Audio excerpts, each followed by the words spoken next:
Say you have hiccups, and you can't make it stop.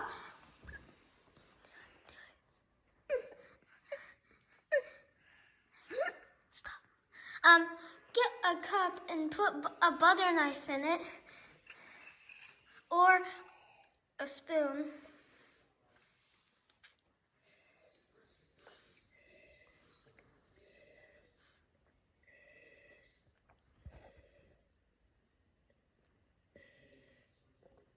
Stop.